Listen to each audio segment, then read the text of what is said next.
दसम कथा भागवत की पाखा करी बनाए। अवर बासना नाहे प्रभ धर्म युद्ध के चाए। गोबिंद सिंह गुरु गतदायक आन की आस नहीं मन राई। चात्रिक चीत मुहुर मुहुरट स्वांत दीदार कबै एह पाई। जियो पतंग स्नेह की डोर बंदा डग डोल सो लेहो मिलाई। सिंध हुतासन है भव की गत मोह माया कर लेहो बचाई। ये कुल आलम ਧੰਨ ਧੰਨ ਸਾਹਿਬ ਸ੍ਰੀ ਗੁਰੂ ਗ੍ਰੰਥ ਸਾਹਿਬ ਜੀ ਦੀ ਪਾਵਨ ਪਾਕ ਹਜ਼ੂਰੀ ਅੰਦਰ ਸੁਭਾਏਮਾਨ ਗੁਰੂ ਰੂਪ ਗੁਰੂ ਖਾਲਸਾ ਸਾਰ ਸੰਗਤ ਜੀ ਰੋਜ਼ਾਨਾ ਹੀ ਅਸੀਂ ਗੁਰੂ ਸਾਹਿਬ ਜੀ ਦੀ ਪਾਵਨ ਹਜ਼ੂਰੀ ਦੇ ਵਿੱਚ ਜੁੜ ਕਰਕੇ ਧੰਨ ਸਾਹਿਬ ਸ੍ਰੀ ਗੁਰੂ ਗ੍ਰੰਥ ਸਾਹਿਬ ਦਾ ਜੋ ਪਾਵਨ ਹੁਕਮ ਆਉਂਦਾ ਹੈ ਉਸ ਦੀ ਵਿਚਾਰ ਦੇ ਨਾਲ ਜੁੜਨਾ ਕਰਦੇ ਹਾਂ। ਜੋ ਪਾਵਨ ਹੁਕਮ ਹੁੰਦਾ ਹੈ ਉਸ ਦੇ ਜੋ ਸ਼ਬਦੀ ਅਰਥ ਹਨ ਉਹਨਾਂ ਦੇ ਨਾਲ ਜੁੜਦੇ ਹਾਂ, ਉਹਨਾਂ ਨੂੰ ਸੁਣਨਾ ਕਰਦੇ ਹਾਂ। ਅੱਜ ਦਾਸ ਆਪ ਜੀ ਦੇ ਨਾਲ ਜਦੋਂ ਅਸੀਂ ਖੰਡੇ ਬਾਟੇ ਦੀ ਪੋਹਲ ਨੂੰ ਛਕਦੇ ਹਾਂ, ਜੋ 5 ਬਾਣੀਆਂ ਦਾ ਪਾਠ ਕਰਕੇ ਖੰਡੇ ਬਾਟੇ ਦੀ ਪੋਹਲ ਤਿਆਰ ਕੀਤੀ ਜਾਂਦੀ ਹੈ। ਜੋ 5 ਬਾਣੀਆਂ ਸਾਨੂੰ ਰੋਜ਼ਾਨਾ ਅੰਮ੍ਰਿਤ ਵੇਲੇ ਪੜ੍ਹਨ ਨੂੰ 5 ਪਿਆਰੇ ਹੁਕਮ ਕਰਦੇ ਹਨ, ਉਹਨਾਂ ਹੀ 5 ਬਾਣੀਆਂ ਦੇ ਵਿੱਚੋਂ ਤਵ ਪ੍ਰਸ਼ਾਦ ਸਵਈਏ ਸ਼ਰਾਵਗ ਸੁੱਧ ਵਾਲੇ ਜਿਸ ਨੂੰ ਅਸੀਂ ਆਖਦੇ ਹਾਂ, ਉਹਨਾਂ ਦੇ ਬਾਰੇ ਸੰਖੇਪ ਦੇ ਵਿੱਚ ਆਪ ਜੀ ਦੇ ਨਾਲ ਵਿਚਾਰਾਂ ਕਰੇਗਾ। ਸ਼ਬਦੀ ਅਰਥ ਆਪ ਜੀ ਦੇ ਨਾਲ ਕਰੇਗਾ। ਸ਼ਰਾਵਗ ਸੁੱਧ ਵਾਲੇ ਜੋ ਸਵਈਏ ਹਨ, ਜੋ ਕਿ ਤਵ ਪ੍ਰਸ਼ਾਦ ਸਵਈਏ ਸਿਰਲੇਖ ਹੇਠ ਇਹ ਦਰਜ ਹਨ।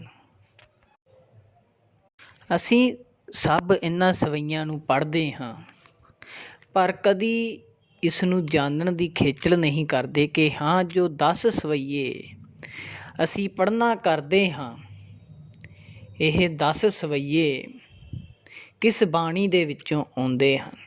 ਉਸ ਪ੍ਰਥਾਏ ਵੀ ਦਾਸ ਆਪ ਜੀ ਨਾਲ ਵਿਚਾਰ ਕਰੇਗਾ। ਅਸੀਂ ਸਭ ਹੀ ਕਵੀ ਸੰਤੋਖ ਸਿੰਘ ਜੀ ਦੀ ਜੋ ਰਚਨਾ ਹੈ ਉਸ ਨੂੰ ਪੜ੍ਹਨਾ ਕਰਦੇ ਹਾਂ, ਉਸ ਨੂੰ ਸੁਣਨਾ ਕਰਦੇ ਹਾਂ। ਕਵੀ ਸੰਤੋਖ ਸਿੰਘ ਜੀ ਆਪਣੀ ਰਚਨਾ ਦੇ ਵਿੱਚ ਗੁਰੂ ਗੋਬਿੰਦ ਸਿੰਘ ਮਹਾਰਾਜ ਜੀ ਬਾਰੇ ਲਿਖਣਾ ਕਰਦੇ ਹਨ। ਹਰ ਗੋਬਿੰਦ ਨੰਦਨ ਨੰਦਨ ਕੋ ਅਬ ਬੰਧਨ ਕੈ ਪਦ ਜੇ ਅਰਬਿੰਦੂ ਦੁਖ ਦੁੰਦ ਨਿਕੰਦਨ ਆਨੰਦ ਕੰਦ ਮੁਕੰਦ ਬਿਲੰਦ ਕਰੇ ਜਿਨ ਹਿੰਦੂ ਤੁਰਕਿੰਦ ਉਡਿੰਦ ਦਿਨਿੰਦ ਤਿਨੇ ਗੁਰੂ ਗੋਬਿੰਦ ਸਿੰਘ ਸਭੇ ਜਗ ਬਿੰਦੂ ਸਰਪਿੰਦ ਗਰਿੰਦ ਖਗਿੰਦ ਤੁਲੰਗ ਬਲਵੰਡ ਅਖੰਡ ਸੁਰਿੰਦਹ ਇੰਦੂ। ਕਿ ਗੁਰੂ ਹਰਗੋਬਿੰਦ ਸਾਹਿਬ ਜੀ ਦੇ ਪੁੱਤਰ ਗੁਰੂ ਗੋਬਿੰਦ ਸਿੰਘ ਜੀ ਮਹਾਰਾਜ, ਜਿਨ੍ਹਾਂ ਦੇ ਚਰਨਾਂ ਦੇ ਉੱਤੇ ਨਮਸਕਾਰ ਕਰਦੇ ਹਾਂ, ਜਿਨ੍ਹਾਂ ਦੇ ਚਰਨ ਕਮਲ ਦੇ ਵਾਂਗੂ ਸੁੰਦਰ ਹਨ, ਜਿਨ੍ਹਾਂ ਨੇ ਹਿੰਦੂਆਂ ਨੂੰ ਸਹੀ ਦੇ ਵਿੱਚ ਹਿੰਦੂਆਂ ਨੂੰ ਉੱਚਾ ਕਰ ਦਿੱਤਾ, ਜਿਨ੍ਹਾਂ ਨੂੰ ਤੁਰਕਾਂ ਨੇ ਨੀਵਾਂ ਕੀਤਾ ਹੋਇਆ ਸੀ, ਉਹਨਾਂ ਨੂੰ ਗੁਰੂ ਸਾਹਿਬ ਜੀ ਨੇ ਉੱਚਾ ਕਰ ਦਿੱਤਾ। ਤੁਰਕਾਂ ਦਾ ਰਾਜਾ ਔਰੰਗਜ਼ੇਬ ਜੋ ਜ਼ੁਲਮ ਦੀ ਰਾਤ ਵਿੱਚ ਚੰਨ ਵਾਂਗੂ ਚਮਕਦਾ ਸੀ, ਉਸਨੂੰ ਸੂਰਜ ਵਾਂਗ ਟੱਕਰਨ ਲੱਗੇ। ਗੁਰੂ ਗੋਬਿੰਦ ਸਿੰਘ ਜੀ ਨੂੰ ਸਾਰਾ ਜੱਗ ਜਾਣਦਾ ਹੈ। ਗੁਰੂ ਗੋਬਿੰਦ ਸਿੰਘ ਮਹਾਰਾਜ ਜੀ ਨੇ ਸਭਨਾਂ ਨੂੰ ਉਸ ਅਕਾਲ ਪੁਰਖ ਵਾਹਿਗੁਰੂ ਦੇ ਮਾਰਗ ਦੇ ਉੱਤੇ ਤੋਰਿਆ। ਜਿਸ ਤਰ੍ਹਾਂ ਗੁਰੂ ਨਾਨਕ ਦੇਵ ਮਹਾਰਾਜ ਜੀ ਤੋਂ ਇਹ ਲੀਹ ਤੁਰਦੀ ਆ ਰਹੀ ਹੈ। ਉਹਨਾਂ ਨੇ ਨਾਮ ਦੇ ਸਹਾਰੇ ਸਭਨਾਂ ਨੂੰ ਸਹੀ ਮਾਰਗ ਦਿਖਾਇਆ। ਉੱਥੇ ਹੀ ਛੇਵੇਂ ਪਾਤਸ਼ਾਹ ਜੀ ਤੋਂ ਲੈ ਕਰਕੇ ਜੋ ਸ਼ਸਤਰ ਧਾਰਨ ਕੀਤੇ ਗਏ, ਜਿਨ੍ਹਾਂ ਦਾ ਕੀ ਕਾਰਨ ਸੀ ਕਿ ਹੁਣ ਜੰਗ ਯੁੱਧ ਹੋਣੇ ਸਨ, ਜਿਸ ਕਾਰਨ ਗੁਰੂ ਹਰਗੋਬਿੰਦ ਪਾਤਸ਼ਾਹ ਜੀ ਨੇ ਜੋ ਸਿੱਖੀ ਦੀ ਫਸਲ ਪ੍ਰਫੁੱਲਿਤ ਹੋ ਚੁੱਕੀ ਸੀ, ਜਿਸ ਤਰ੍ਹਾਂ ਅਸੀਂ ਆਪਣੀ ਫਸਲ ਨੂੰ ਬਚਾਉਣ ਦੇ ਲਈ ਕੰਡਿਆਲੀ ਵਾੜ ਲਾਉਂਦੇ ਹਾਂ, ਉਸੇ ਤਰ੍ਹਾਂ ਗੁਰੂ ਹਰਗੋਬਿੰਦ ਸਾਹਿਬ ਜੀ ਨੇ 2 ਤਲਵਾਰਾਂ ਧਾਰਨ ਕੀਤੀਆਂ ਹੈ। ਭਾਵ ਕਿ ਸਿੱਖੀ ਦੀ ਜੋ ਫਸਲ ਵੱਧ ਚੁੱਕੀ ਸੀ, ਪੱਕ ਚੁੱਕੀ ਸੀ, ਜਿਨ੍ਹਾਂ ਨੂੰ ਤੁਰਕਾਂ ਨੇ ਰੋਲਣਾ ਸ਼ੁਰੂ ਕਰ ਦਿੱਤਾ, ਭਾਵ ਕਿ ਲਤਾੜਨਾ ਸ਼ੁਰੂ ਕਰ ਦਿੱਤਾ ਕਿ ਅਸੀਂ ਇਸ ਨੂੰ ਰੋਂਦ ਦੇਣਾ ਹੈ, ਜਿਨ੍ਹਾਂ ਨੂੰ ਬਚਾਉਣ ਦੇ ਲਈ ਗੁਰੂ ਹਰਗੋਬਿੰਦ ਸਾਹਿਬ ਜੀ ਨੇ 2 ਤਲਵਾਰਾਂ ਪਹਿਨੀਆਂ।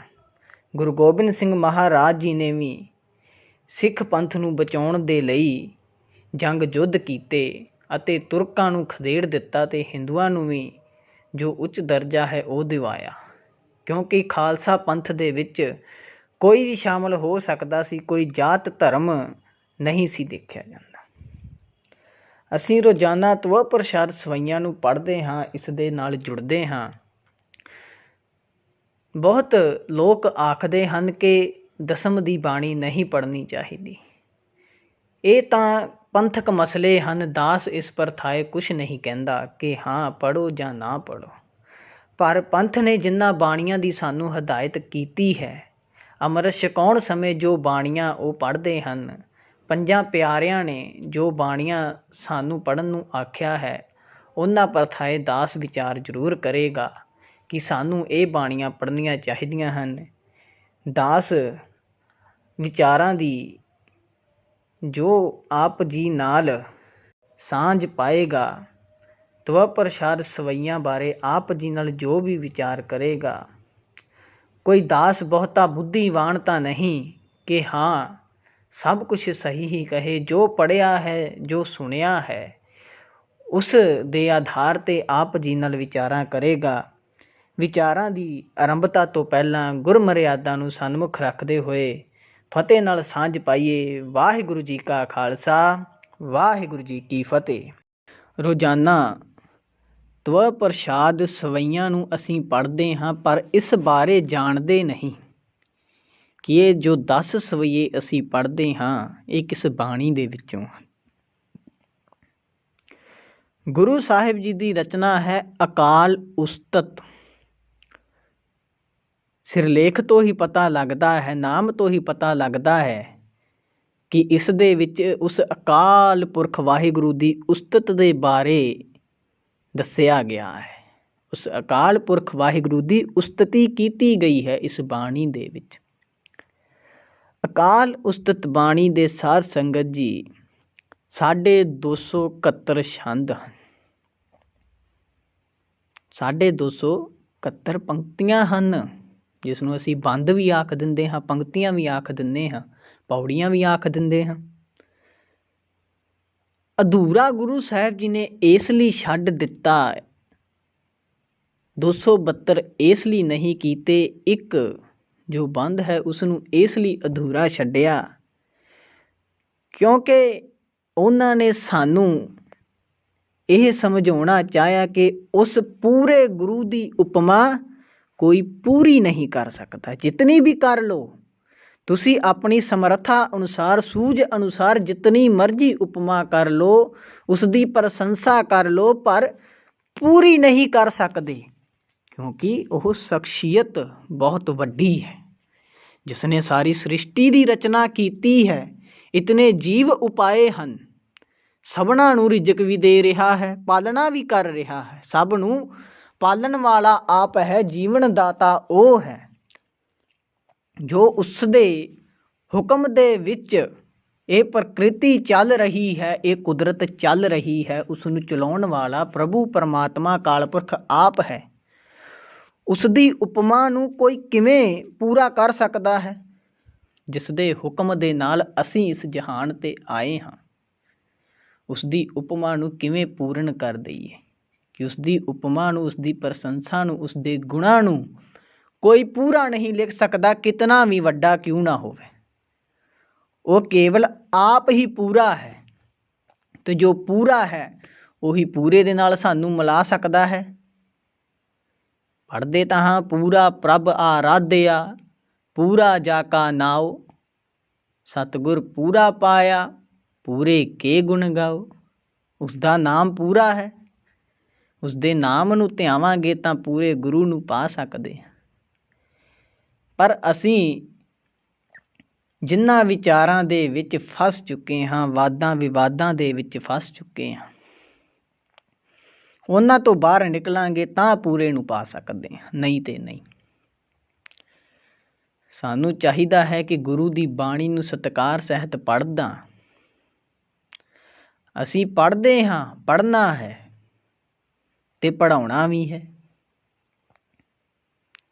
ਤੇ ਨਾਲ ਇਹ ਵੀ ਦੱਸਣਾ ਹੈ ਕਿ ਜੋ ਅਸੀਂ ਸਵਈਏ ਪੜ੍ਹ ਰਹੇ ਹਾਂ ਇਹ ਅਕਾਲ ਉਸਤਤ ਬਾਣੀ ਦੇ ਵਿੱਚੋਂ ਲਏ ਗਏ ਹਨ। 21 ਤੋਂ 30 ਤੱਕ ਇਹ ਜੋ ਸਵਈਏ ਹਨ ਅਕਾਲ ਉਸਤਤ ਬਾਣੀ ਦੇ ਵਿੱਚੋਂ ਲਏ ਗਏ ਹਨ, ਜਿਸ ਨੂੰ ਅਸੀਂ ਸਰਾਵਗ ਸੁੱਧ ਸਵਈਏ ਆਖਦੇ ਹਾਂ। ਪੜ੍ਹਦੇ ਤਾਂ ਹਾਂ, ਪਰ ਇਸ ਨੂੰ ਸਮਝ ਵੀ ਲਈਏ। ਸਭ ਤੋਂ ਪਹਿਲਾਂ ਜਦੋਂ ਅਸੀਂ ਗੁਟਕਾ ਸਾਹਿਬ ਦੇ ਵੱਲ ਝਾਤ ਮਾਰਦੇ ਹਾਂ, ਉਸ ਦੇ ਵਿੱਚ ਮੰਗਲਾਚਰਨ ਆਉਂਦਾ ਹੈ, ਇੱਕ ਓੰਕਾਰ ਸਤਿਗੁਰ ਪ੍ਰਸਾਦ, ਕਿ ਪ੍ਰਭੂ ਪਰਮਾਤਮਾ ਇੱਕ ਹੈ, ਉਹੀ ਸੱਚਾ ਹੈ, ਸਾਰੀ ਸ੍ਰਿਸ਼ਟੀ ਦੇ ਵਿੱਚ ਉਹੀ ਰਸ ਵਿਆਪਕ ਹੈ, ਉਸ ਦਾ ਹੀ ਹੁਕਮ ਚੱਲਦਾ ਹੈ, ਉਹੀ ਕ੍ਰੀਏਟਰ ਹੈ, ਉਸਨੇ ਹੀ ਸਾਰੀ ਸ੍ਰਿਸ਼ਟੀ ਨੂੰ ਰਚਿਆ ਹੈ। ਸਤਿਗੁਰ ਪ੍ਰਸਾਦ, ਐਸੇ ਸੱਚੇ ਗੁਰੂ ਦੀ ਪ੍ਰਾਪਤੀ ਉਸ ਦੀ ਕਿਰਪਾ ਦੇ ਦੁਆਰਾ ਹੀ ਹੋ ਸਕਦੀ ਹੈ। ਫਿਰ ਗੁਰੂ ਸਾਹਿਬ ਜੀ ਬਾਣੀ ਦਾ ਨਾਮ ਦਿੰਦੇ ਹਨ, ਤਵ ਪ੍ਰਸਾਦ ਸਵਈਏ। ਹੁਣ ਜਿਸ ਨੂੰ ਅਸੀਂ ਤਵ ਪ੍ਰਸਾਦ ਵੀ ਪੜ੍ਹਦੇ ਹਾਂ, ਪਰ ਪੂਰਾ ਵਵਾ ਨਹੀਂ, ਪੈਰ ਦੇ ਵਿੱਚ ਵਵਾ ਹੈ, ਜਿਸ ਕਾਰਨ ਇਸ ਨੂੰ ਤਵ ਪ੍ਰਸਾਦ ਸਵਈਏ ਪੜ੍ਹਨਾ ਹੈ। ਤਵ ਦਾ ਭਾਵ ਹੈ ਤੇਰੀ, ਪ੍ਰਸਾਦ ਤੋਂ ਦੱਦੇ ਨੂੰ ਸਿਆਰੀ ਹੈ, ਭਾਵ ਤੇਰੀ ਕਿਰਪਾ ਦੇ ਨਾਲ ਸਵਈਏ, ਇਹਨਾਂ ਸਵਈਆਂ ਦਾ ਮੈਂ ਉਚਾਰਨ ਕਰਦਾ ਹਾਂ। ਫਿਰ ਗੁਰੂ ਸਾਹਿਬ ਜੀ ਪਾਤਸ਼ਾਹੀ 10ਵੀਂ ਹੇਠ ਜੋ ਲਿਖਦੇ ਹਨ ਕਿ 10ਵੇਂ ਗੁਰੂ ਦੀ ਇਹ ਰਚਨਾ ਹੈ ਕਿ ਤੇਰੀ ਕਿਰਪਾ ਦੇ ਸਦਕਾ ਹੈ ਪਰਮਾਤਮਾ, ਮੈਂ ਇਸ ਬਾਣੀ ਨੂੰ ਉਚਾਰਦਾ ਹਾਂ, ਇਸ ਦਾ ਉਚਾਰਨ ਕਰਦਾ ਹਾਂ।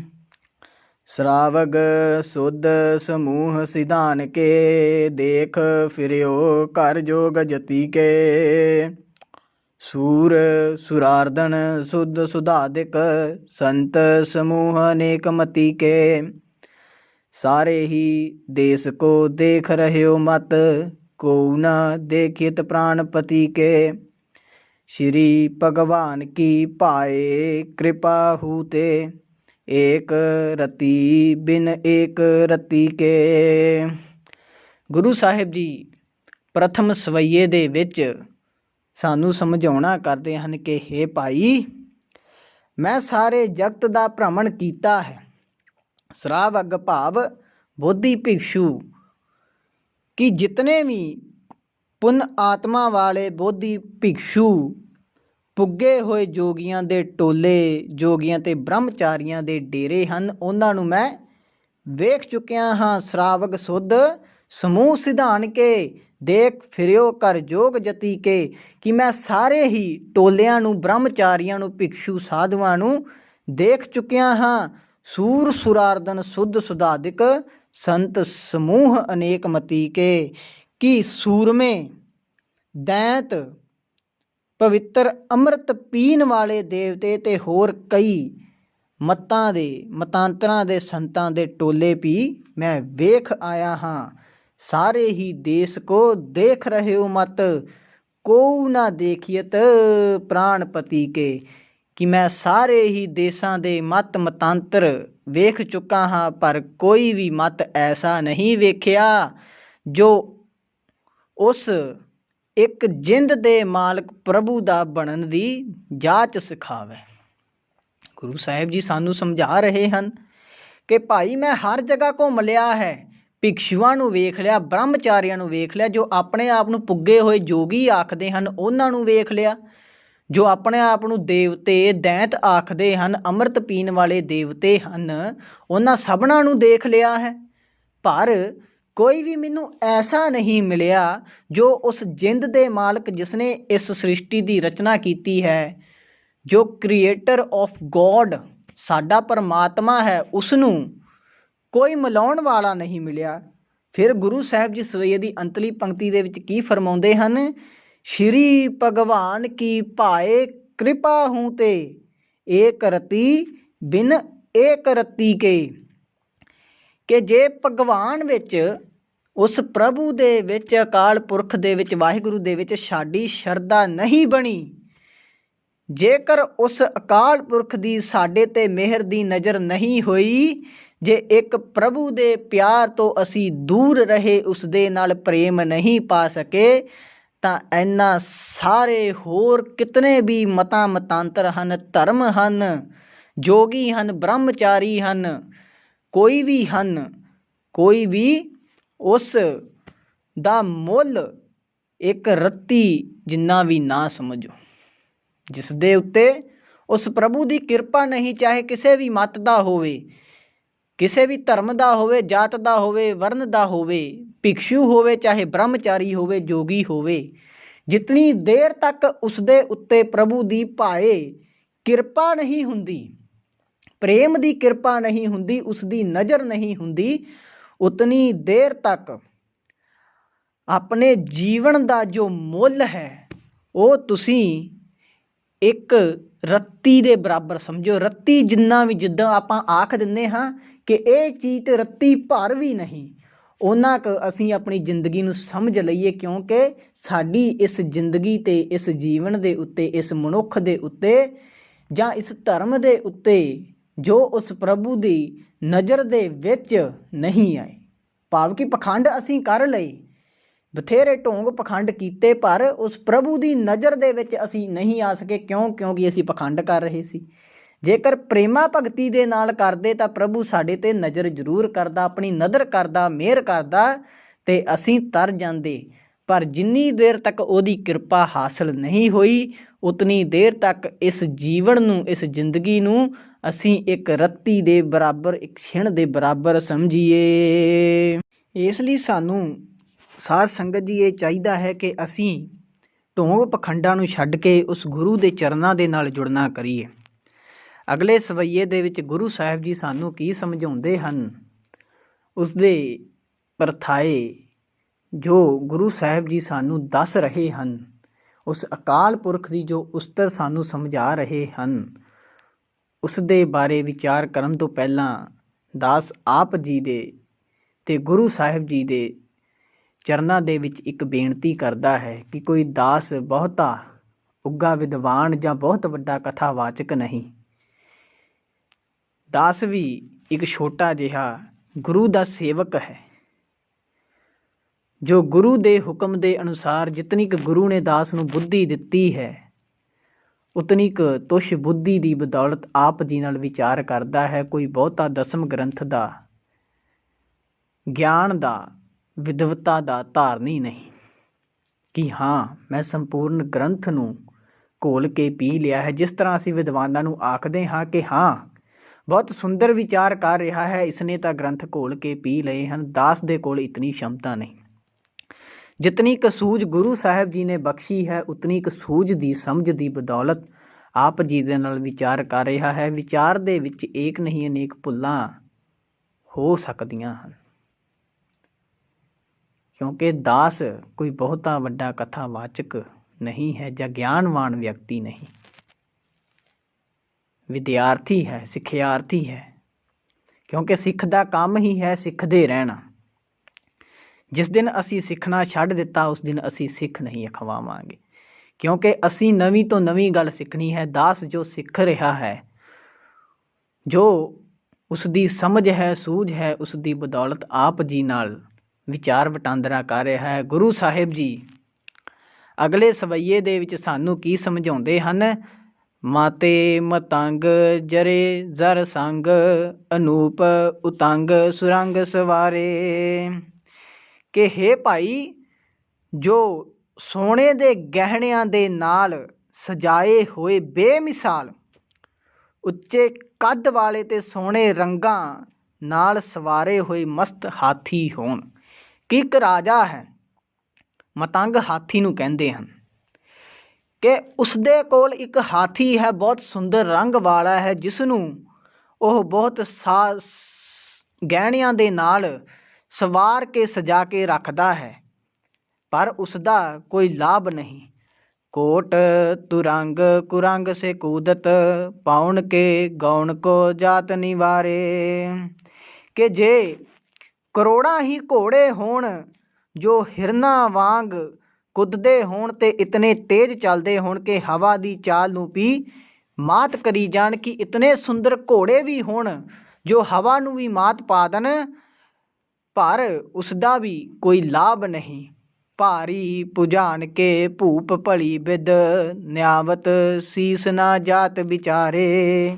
ਕਿ ਜੇ ਬਲਵਾਨ ਬਾਹਾਂ ਵਾਲੇ ਰਾਜੇ, ਜਿਨ੍ਹਾਂ ਦੀ ਗਿਣਤੀ ਦਾ ਅੰਦਾਜ਼ਾ ਨਾ ਲਾਇਆ ਜਾ ਸਕੇ, ਆ ਕੇ ਚੰਗੀ ਤਰ੍ਹਾਂ ਸਲਾਮਾਂ ਕਰਦੇ ਹੋਣ, ਕਿ ਸਾਡੇ ਕੋਲ ਹਾਥੀ ਵੀ ਹੋਣ ਜਿਨ੍ਹਾਂ ਨੂੰ ਅਸੀਂ ਗਹਿਣੇ ਪਹਿਨਾ ਕੇ ਬਹੁਤ ਸੁੰਦਰ ਤਿਆਰ ਕੀਤਾ ਹੋਵੇ, ਬਹੁਤ ਉੱਚੇ ਲੰਬੇ ਹੋਣ, ਚੰਗੇ ਰੰਗ ਰੂਪ ਵਾਲੇ ਹੋਣ, ਕਰੋੜਾਂ ਘੋੜੇ ਹੋਣ ਜੋ ਹਿਰਨਾਂ ਦੇ ਵਾਂਗੂ ਕੁੱਦਦੇ ਹੋਣ, ਹਵਾ ਨੂੰ ਵੀ ਪਿੱਛੇ ਛੱਡ ਦੇਣ, ਬਲਵਾਨ ਬਾਹਾਂ ਵਾਲੇ ਜੋ ਲੋਕ ਹਨ ਉਹ ਸਾਨੂੰ ਆ ਕਰਕੇ ਸਲਾਮਾਂ ਕਰਦੇ ਹੋਣ। ਗੁਰੂ ਸਾਹਿਬ ਜੀ ਕਹਿੰਦੇ ਇਹਨਾਂ ਦਾ ਕੋਈ ਲਾਭ ਨਹੀਂ। ਕਿ ਇਸ ਜਗਤ 'ਤੇ ਆ ਕਰਕੇ ਤੂੰ ਸਭ ਕੁਛ ਕਰ ਰਿਹਾ ਹੈ, ਇਹ ਸਭ ਕੁਛ ਤੇਰੇ ਕੋਲ ਹੋਵੇ, ਪਰ ਇਸ ਦਾ ਕੋਈ ਲਾਭ ਨਹੀਂ। ਅੰਤਰੀ ਸਵਈਏ ਦੀ ਪੰਕਤੀ ਦੇ ਵਿੱਚ ਗੁਰੂ ਸਾਹਿਬ ਜੀ ਕੀ ਸਮਝਾਉਂਦੇ ਹਨ? ਏਤੇ ਭਏ ਤੋ ਕਹਾਂ ਭਏ ਭੂਪਤ, ਅੰਤ ਕੋ ਨਾਂਗੇ ਹੀ ਪਾਏ ਪਧਾਰੇ। ਕਿ ਇਤਨੇ ਵੱਡੇ ਪ੍ਰਤਾਪ ਵਾਲੇ ਰਾਜੇ ਮਹਾਰਾਜੇ ਵੀ, ਜਿਨ੍ਹਾਂ ਦੇ ਕੋਲੇ ਸਭ ਕੁਛ ਹੈ, ਉਹਨਾਂ ਨੂੰ ਵੀ ਕੁਛ ਪ੍ਰਾਪਤ ਨਹੀਂ ਹੋਇਆ। ਕਿਤਨੇ ਵੱਡੇ ਰਾਜੇ ਵੀ ਹੋਣ ਤਾਂ ਵੀ ਕੁਛ ਨਹੀਂ ਹੋਇਆ। ਅਖੀਰ ਵੇਲੇ ਤਾਂ ਇਸ ਜਗਤ ਤੋਂ ਨੰਗੇ ਪੈਰੀ ਹੀ ਤੁਰ ਜਾਣਾ ਹੈ, ਕੁਛ ਹਾਸਲ ਨਹੀਂ ਹੋਣਾ। ਅਸੀਂ ਸਿਕੰਦਰ ਵਰਗੇ ਬਾਦਸ਼ਾਹ ਦੀ ਵੀ ਗੱਲ ਕਰਦੇ ਹਾਂ, ਜਿਸ ਨੇ ਸਾਰੀ ਜ਼ਿੰਦਗੀ ਲੁੱਟ ਖੋਹ ਹੀ ਕੀਤੀ। ਅੰਤ ਵੇਲੇ ਜਦੋਂ ਜਹਾਨ ਤੋਂ ਜਾਣ ਲੱਗਾ ਤਾਂ ਆਪਣੇ ਲੋਕਾਂ ਨੂੰ ਕੀ ਆਖਦਾ ਹੈ ਕਿ ਮੇਰੇ ਹੱਥ ਕਫਨ 'ਚੋਂ ਬਾਹਰ ਕੱਢਿਓ, ਤਾਂ ਕਿ ਸਾਰੀ ਦੁਨੀਆ ਨੂੰ ਪਤਾ ਲੱਗ ਜਾਵੇ ਕਿ ਮੈਂ ਇਤਨੀ ਧਨ ਦੌਲਤ ਇਕੱਤਰ ਕੀਤੀ, ਜਾਣ ਵੇਲੇ ਮੇਰੇ ਨਾਲ ਕੁਛ ਨਹੀਂ ਗਿਆ। ਇਤਨੇ ਹਾਥੀ ਘੋੜੇ ਸਨ, ਇਤਨੇ ਮੇਰੇ ਕੋਲ ਵੈਦ ਸਨ, ਪਰ ਕੋਈ ਵੀ ਮੈਨੂੰ ਬਚਾ ਨਹੀਂ ਸਕਿਆ। ਅੰਤ ਵੇਲੇ ਤਾਂ ਮੈਂ ਇੱਕ ਚਿੱਟੀ ਚਾਦਰ ਦੇ ਵਿੱਚ ਹੀ ਜਾ ਰਿਹਾ ਹਾਂ, ਇੱਕ ਕਫਨ ਦੇ ਵਿੱਚ ਹੀ ਜਾ ਰਿਹਾ ਹਾਂ, ਖਾਲੀ ਹੱਥ ਜਾ ਰਿਹਾ ਹਾਂ, ਇਸ ਦਾ ਕੋਈ ਲਾਭ ਨਹੀਂ। ਗੁਰੂ ਸਾਹਿਬ ਜੀ ਕਹਿੰਦੇ ਹਨ ਕਿ ਕਿਤਨੇ ਵੀ ਵੱਡੇ ਬਲ ਵਾਲੇ ਰਾਜੇ ਹੋਣ, ਉਹਨਾਂ ਨੂੰ ਵੀ ਅੰਤ ਸਮੇਂ ਅਜਾਈਂ ਹੀ ਨੰਗੇ ਪੈਰੀ ਹੀ ਤੁਰਨਾ ਪੈਂਦਾ ਹੈ। ਅੰਤ ਵੇਲੇ ਕੋਈ ਵੀ ਵਿਅਕਤੀ ਹੈ ਉਹ ਨੰਗੇ ਪੈਰ ਹੀ ਜਾਂਦਾ ਹੈ। ਇਹ ਗੁਰੂ ਸਾਹਿਬ ਜੀ ਸਾਨੂੰ ਸਮਝਾਉਂਦੇ ਹਨ। ਜੀਤ ਫਿਰੈ ਸਭ ਦੇਸ ਦਿਸਾਨ ਕੋ, ਬਾਜਤ ਢੋਲ ਮਿਰਦੰਗ ਨਗਾਰੇ। ਗੁੰਜਤ ਗੂੜ ਗਜਾਨ ਕੇ ਸੁੰਦਰ, ਹਿੰਸਤ ਹੀ ਹੈ ਰਾਜ ਹਜ਼ਾਰੇ। ਭੂਤ ਭਵਿੱਖ ਭਵਾਨ ਕੇ ਭੂਪਤ, ਅੰਤ ਕੌਣ ਗਣੇ ਨਹੀਂ ਜਾਤ ਵਿਚਾਰੇ।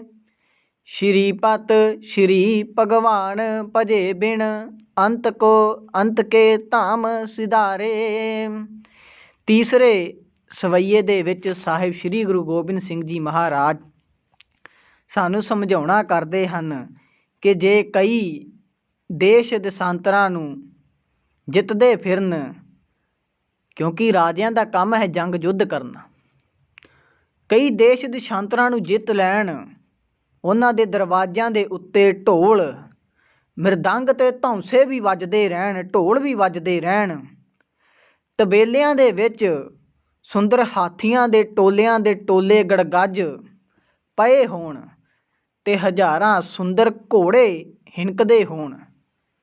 ਹੈਰਾਜ ਹਜ਼ਾਰੇ ਕਿ ਵਧੀਆ ਘੋੜਿਆਂ ਦੇ ਜੋ ਰਾਜੇ ਹਨ, ਜੋ ਬਹੁਤ ਵਧੀਆ ਘੋੜੇ ਹੁੰਦੇ ਹਨ, ਜੋ ਉੱਚੀ ਨਸਲ ਦੇ ਘੋੜੇ ਹੁੰਦੇ ਹਨ, ਉਹ ਹਿਣਕਦੇ ਰਹਿਣ।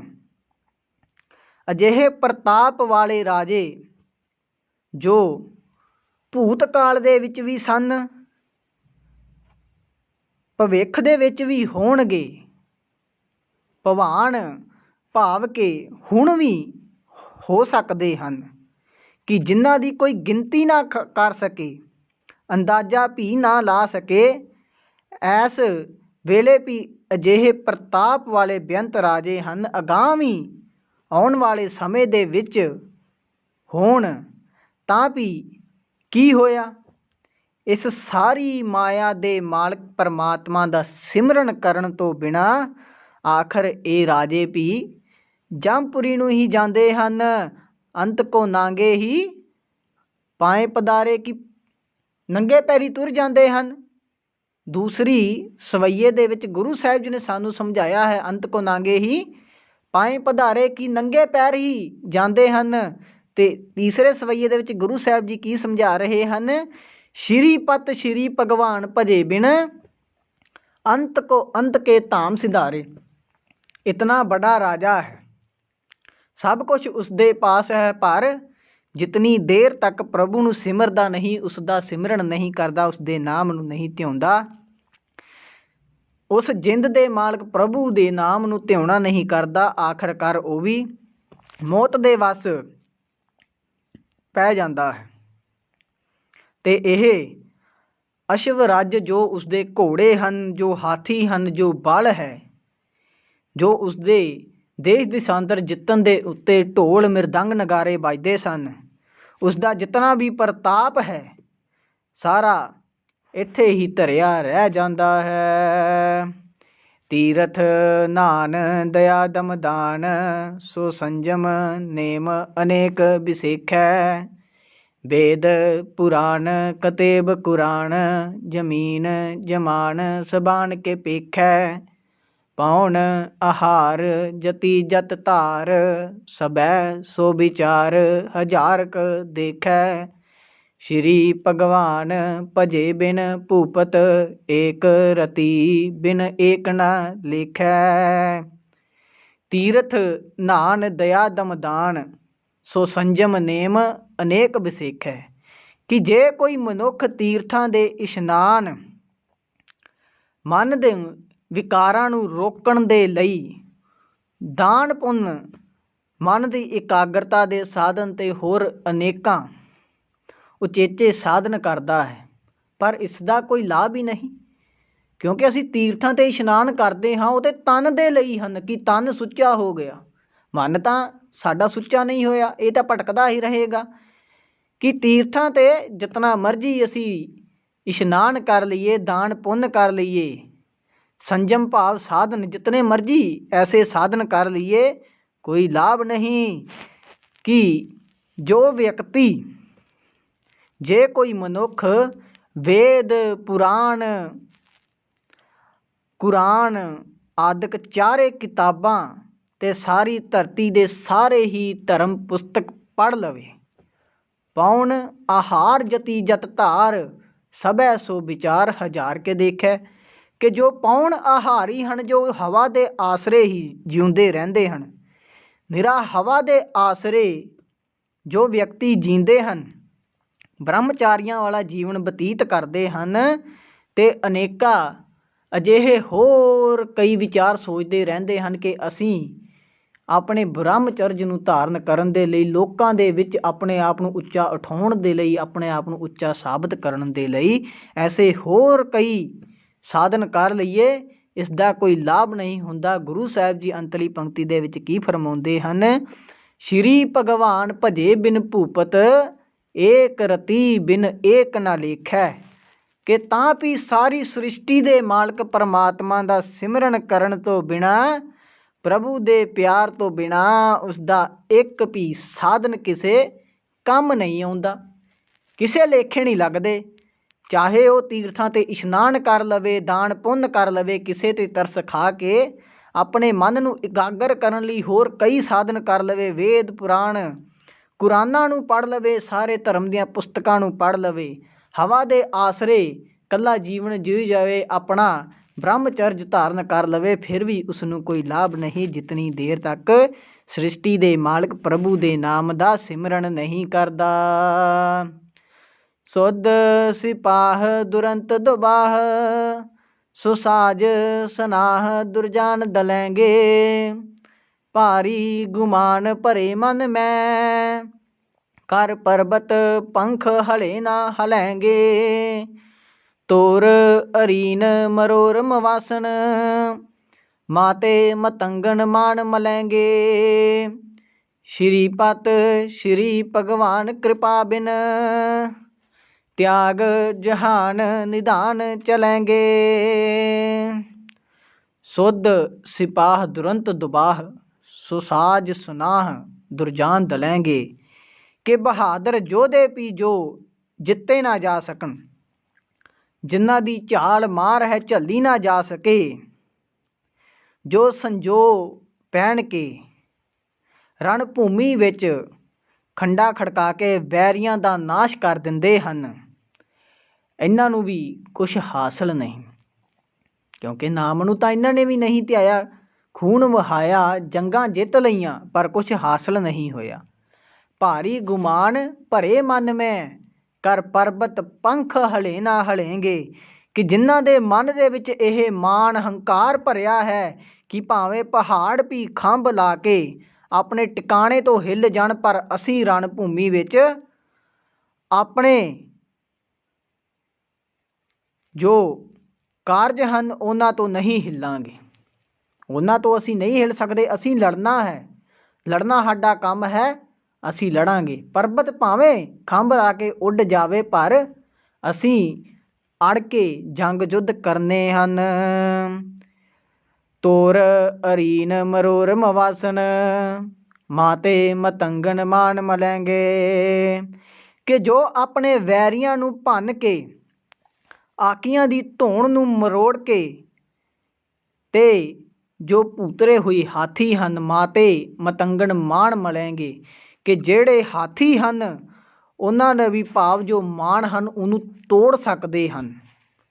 ਸ਼੍ਰੀਪਤ ਸ਼੍ਰੀ ਭਗਵਾਨ ਕਿਰਪਾ ਬਿਨ, ਤਿਆਗ ਜਹਾਨ ਨਿਧਾਨ ਚਲੈਂਗੇ। ਕਿ ਅਜਿਹੇ ਬਹਾਦਰ ਯੋਧੇ ਵੀ ਮਾਇਆ ਦੇ ਮਾਲਕ, ਸਾਰੇ ਸ੍ਰਿਸ਼ਟੀ ਦੇ ਕਰਤੇ, ਅਕਾਲ ਪੁਰਖ ਦੀ ਮਿਹਰ ਦੀ ਨਜ਼ਰ ਦੇ ਭਾਗੀ ਬਣਨ ਤੋਂ ਬਿਨਾਂ ਦੁਨੀਆ ਛੱਡ ਕੇ ਅੰਤ ਨੂੰ ਖਾਲੀ ਹੱਥ ਹੀ ਜਾਂਦੇ ਹਨ।